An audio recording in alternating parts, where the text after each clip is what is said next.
Observe-Orient-Decide-Act. It's a loop, a decision-making process that fighter pilots use to act quickly and put them in the position to win. So can this apply to sales? We think so.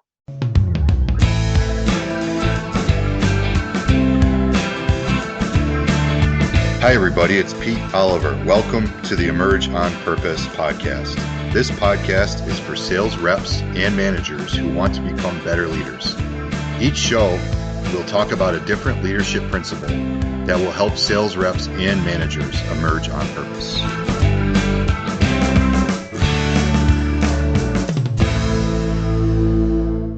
So today on the Emerge on Purpose podcast, Pete Oliver and I welcome Rich Austin.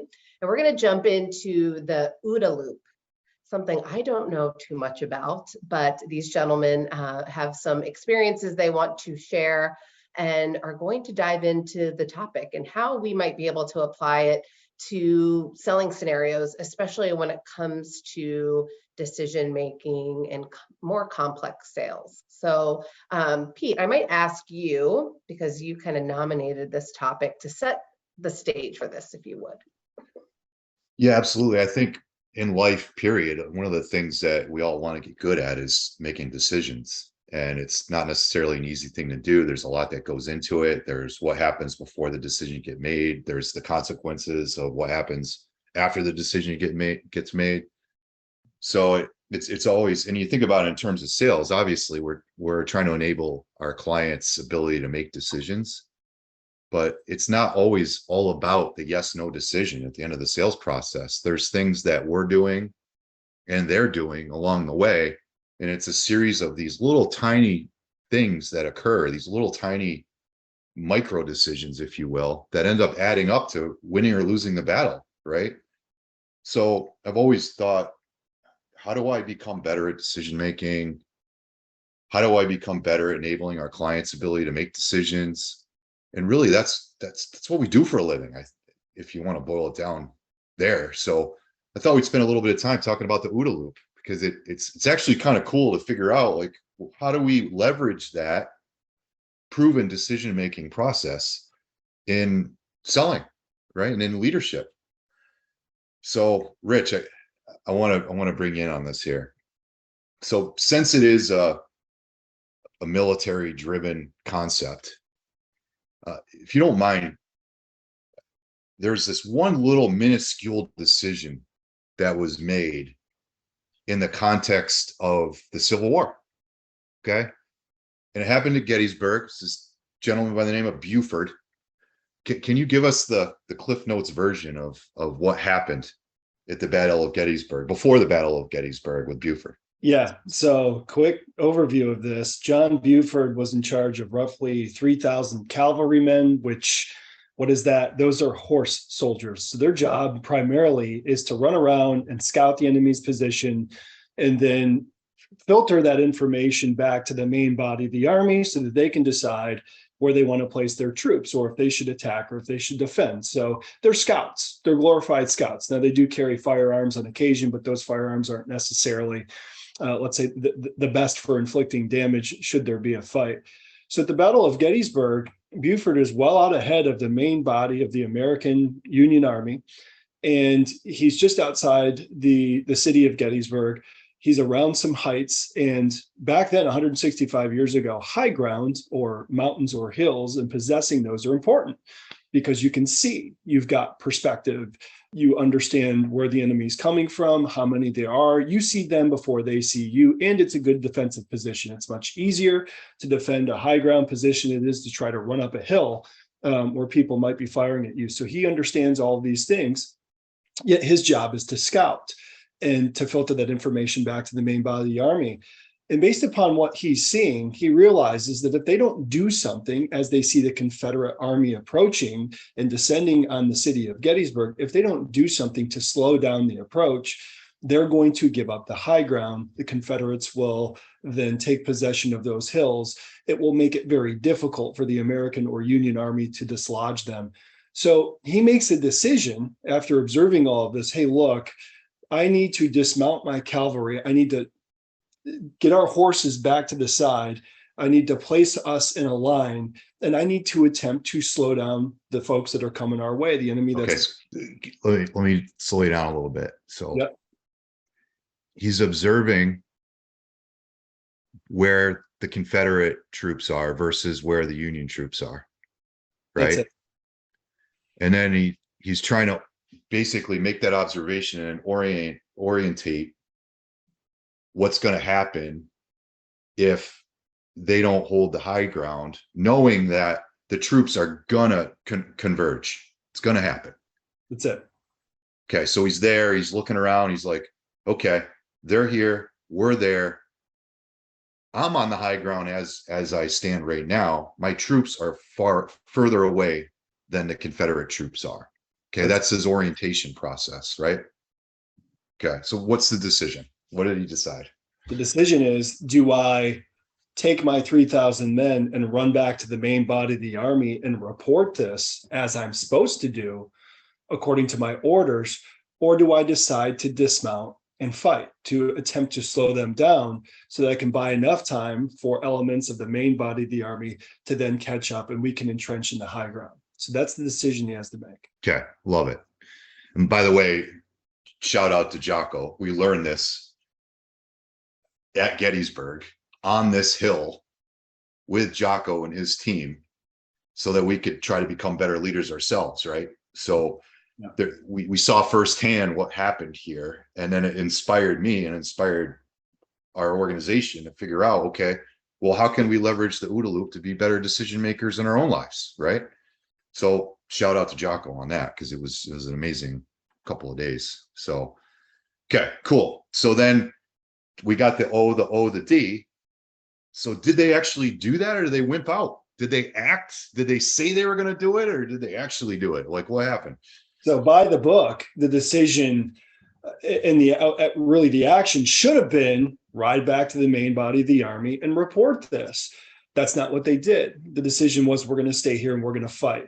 And by the way, there were about 12,000 Confederates bearing down this road towards these 3,000 Union cavalrymen. And they were able to slow them down enough over the course of 3 or 4 hours to allow the main body of the army to catch up. Love it. And then the Union Army got the high ground, and that could have impacted, because at this point, just a little bit of background, there was a ton of battles and the Union didn't win barely any of them up until this point. So this definitely was a turning point. And what helped? Well, Buford's OODA loop was pretty flawless in the moment, right? So, okay. So there's the background. Let's bring this back to selling now, Lindsay. You probably ought to do that, I'm guessing. No, sense. I love that setup. And I'm glad that you mentioned that the two of you got to go and do a leadership type seminar at Gettysburg. And this is what inspired this topic and so many of these kind of war-like conversations that we have and how we can apply them to business situations. What I think would be really helpful is to break down each of these. I think the O and the O are a little bit more challenging versus the decide and act, right? Decide, you have to make a decision. Act, you have to take the action. But the difference between observe and orient, and what are some maybe questions we need to ask ourselves? How can we do the best we can to orient ourselves, to observe and then orient and put ourselves in the best decision making place? So let's just think about the Air Force colonel that came up with this is John Burns. Is that right, Rich? I think it's John Burns that came up with it. So you think about it in terms of they were fighter pilots is why they came up with it. You think about it in terms of that, it's all about what you see, right? It's what you're seeing. Now in our lives, it's what we're seeing, but a lot of times it's also what we're hearing. So I think one of those challenges that sales reps in general, people in general have is their active listening skills. John Boyd, thank you. Thanks, Lindsay. Their active listening skills may not be there. So the observation piece breaks down and there's really no ability to orient or decide based on what you observe because you actually missed some cues, whether they're verbal or physical. So Sandler talks a lot about the communication pie chart and how we all make decisions early in an interaction. And yeah, 55% of what we're looking at is visual. It's physical cues. And that's allowing us to make judgments based on what we're seeing with interactions that we have with people. In a virtual selling world, if we have our cameras on, that can still be true, but it also will boil down to what we hear. So I often think that active listening skill is overlooked on the observation piece of the OODA loop, right? So curious, either one, can you give me an example of that? In a situation, how do we miss some of those things from a listening perspective? I've got one recent example in coaching with a client of mine and debriefing their experience with one of their prospects. One of the things that we could miss is not necessarily what the individual says, but what is the intent behind what they say, and are we making assumptions? And so the prompt that came from his prospect in particular was, how are you different than the 3 other folks that I've had conversations with this week, in so many words? And my client, because he understands how they're different, proceeded to answer the question. But what he didn't understand was, what does different mean to this individual? So that could have been step 1 in terms of observation and orienting. When they say different as compared to what? So Okay. that would give us a little bit more clarity in terms of how we can then decide and act based upon that particular question. You know what's really cool about that, Rich, is this is obviously a self-serving statement, but if you don't have a sales methodology, right, the observation part, that means you have no orientation because you're not following any system. That would be like Buford not knowing that the high ground was important. Mm-hmm. So if we have an orientation, that basically means that there's a North Star. Okay. If you're listening, but there's no North Star, what the hell are you doing? You're not doing anything. So in this case, if we know that mutual mystification is an issue, or we need to get it back to, okay, compared to what, right? Like what makes you different, and we don't know the compared to what part, then we're going to have a problem, right? So that's the big question. Okay, so let's move to orientation. If we're not following a system, then we're just going to spend our lives following somebody else's, right? So in the Sandler world, orientation, when we get that, is what? What do we want to do, right? What you just said. That's what we want to do. Reverse them. Cool.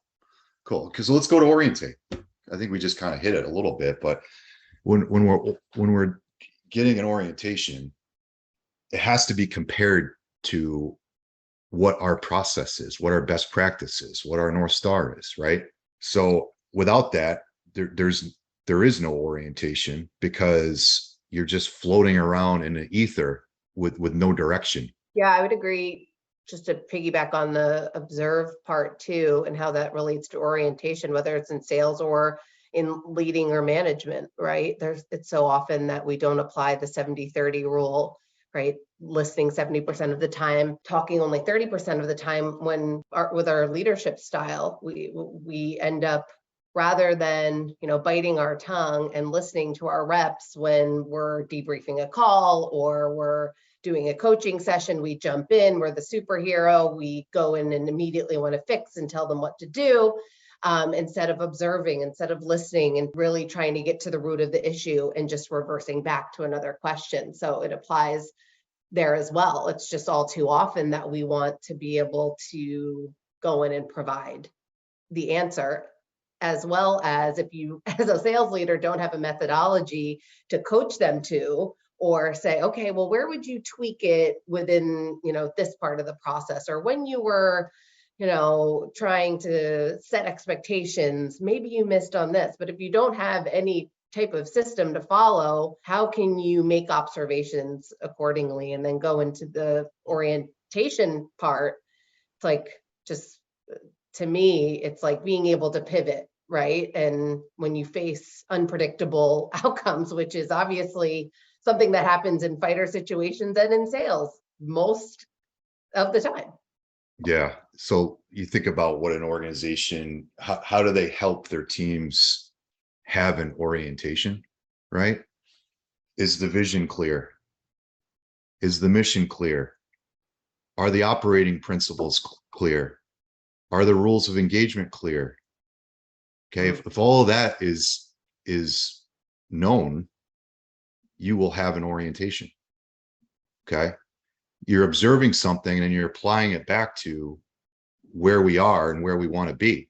So those two things are extremely clear. Now, orientation for an experienced sales rep is going to come from their own experience. Okay, good or bad.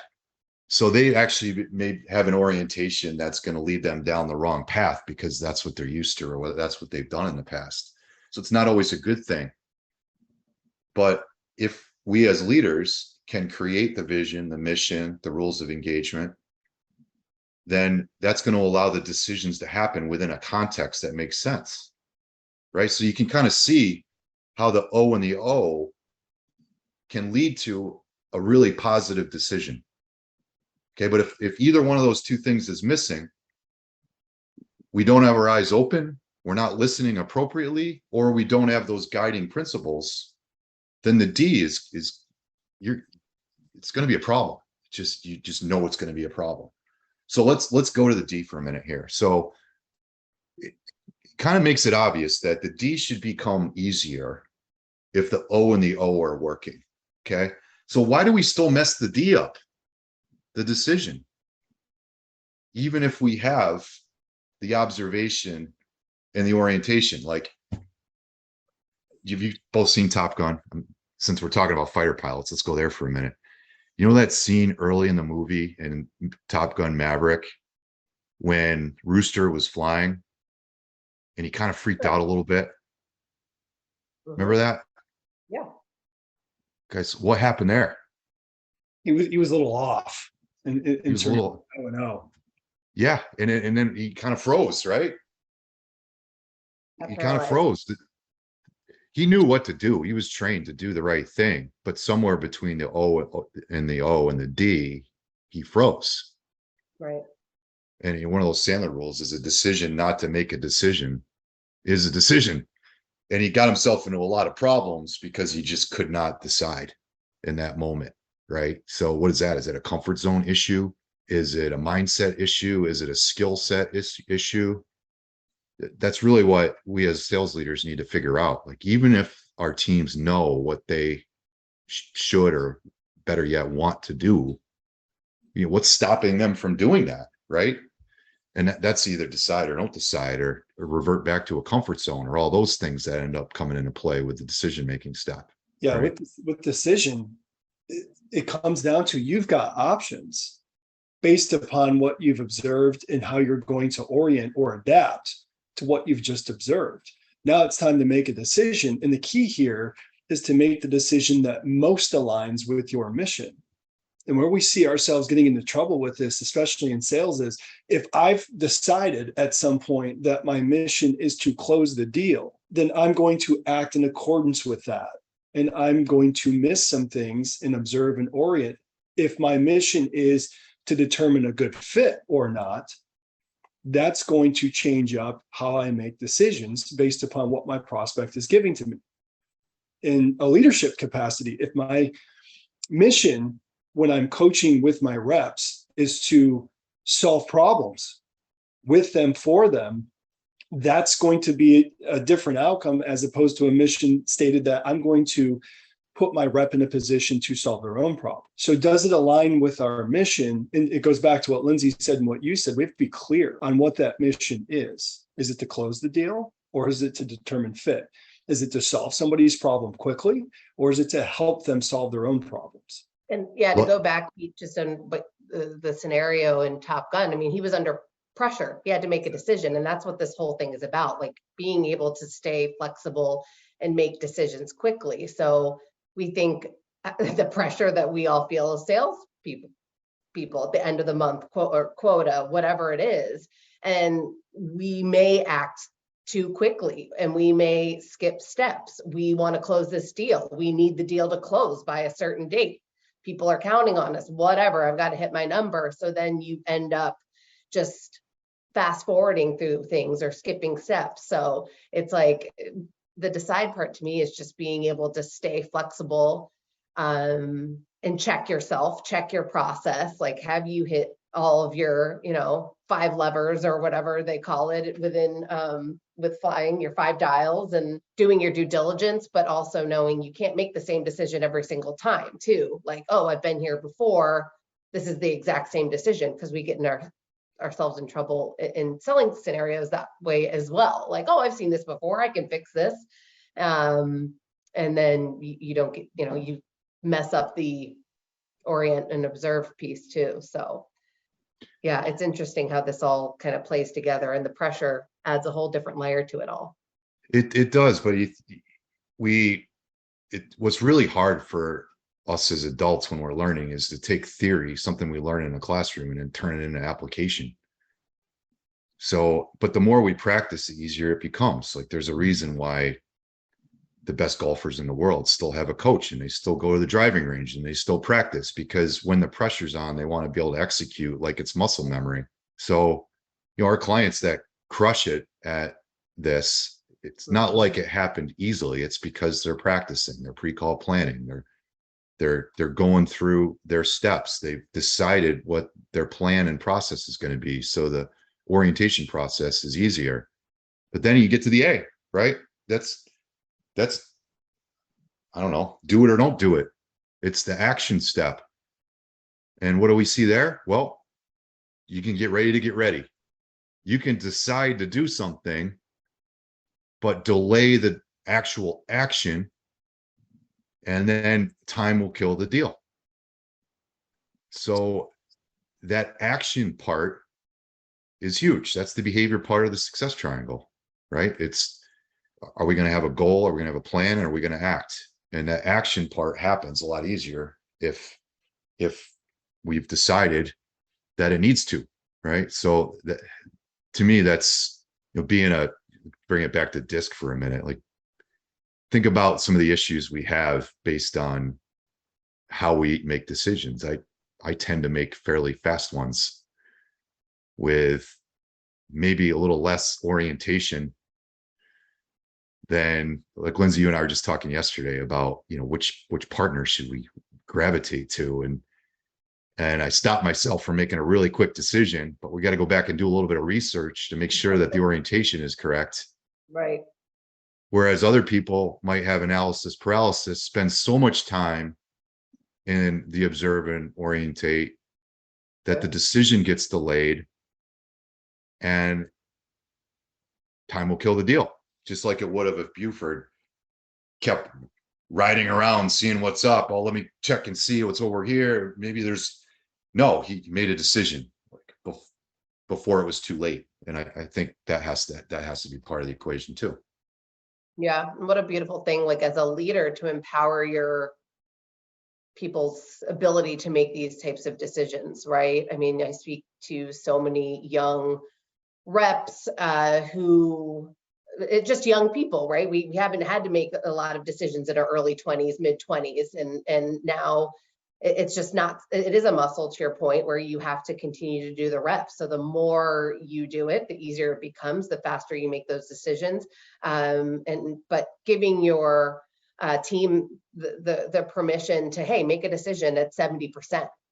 When you're 70% sure, it doesn't have to be 100%. Like, have those conversations so those who might have a tendency to get stuck in that analysis paralysis or too many details or whatever it might be, just go. And you're either going to win or you're going to learn something at the end of the day. It's a great point. Are your people just a bunch of scouts looking around at stuff, or are they empowered to make their own decisions? Right. It's a really good point. Really good point. Well, I think we should end there, Lindsay. Yeah, I was going to say, let's tie a bow in this thing. If you had to say in each of these buckets, one kind of tip that you would leave with our listeners, what would those tips be? If we started with observe, 70-30? Love it. 70-30. Make sure that you've got a plan for how you're going to become a better active listener. Love it. We do have 10 tips to become a better listener. So if anybody wants those, we can send it to you. Beautiful. 70-30 rule. Listen 30% of the time, listen 70%, talk 30% of the time. Orient. So one tip there, Rich or Pete. This could probably go to all four as a tip.